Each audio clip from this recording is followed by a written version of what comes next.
মসজিদে নববীতে আপনি যদি বিশ্বনবীর সালাম দিতে চান, আপনারা যেই গেট দিয়ে ঢুকতে হবে, গেটের নাম বাবুস সালাম। বাবুস সালাম দিয়ে যদি আপনি ঢোকেন, বিশ্বনবীর সালাম দিতে পারবেন। ওইটাই হলো মসজিদে নববীর প্রথম কাতার। লাইনে দাঁড়ালাম, ঢুকলাম। ভাগ্য ভালো, এমন একটা জায়গা পেয়েছি লেখা মাকান তাহাজ্জুদি রাসূলিল্লাহ, মানে এই জায়গায় রাসূল তাহাজ্জুদের নামাজ পড়তেন। আল্লাহর শুকরিয়া আদায় করে 2 রাকাত সালাত পড়ে আবার প্রথম কাতারে ঢুকে গেলাম। এবার বিশ্বনবীর সালাম দেওয়ার পালা। হাঁটতে লাগলাম সবার সাথে।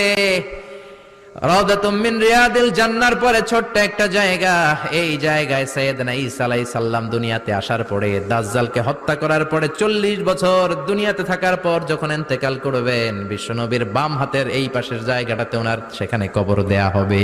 সুবহানাল্লাহ, ছোট্ট একটু জায়গা, কবর দেয়া হবে সেখানে।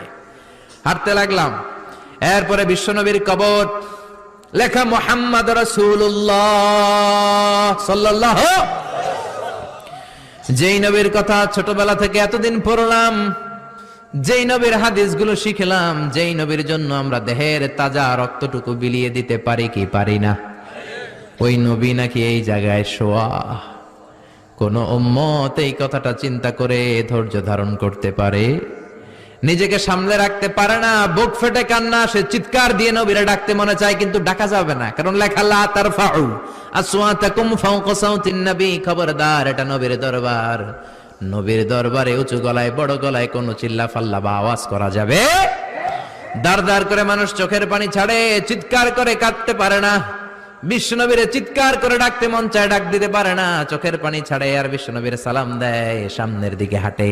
বিশ্বনবীর কবরের পরে সাইয়েদনা আবু বকরের কবর, তারপরে সাইয়েদনা ওমরের কবর, তারপরে যেই দরজা দিয়ে বের হবেন দরজাটার নাম হলো বাবুল বাকিয়া। এই দরজা দিয়ে বের হলেই সামনে মাকবারাতুল বাকি, বিশ্বনবীর পারিবারিক কবরস্থান। চিল্লায় বলেন আল্লাহু আকবার।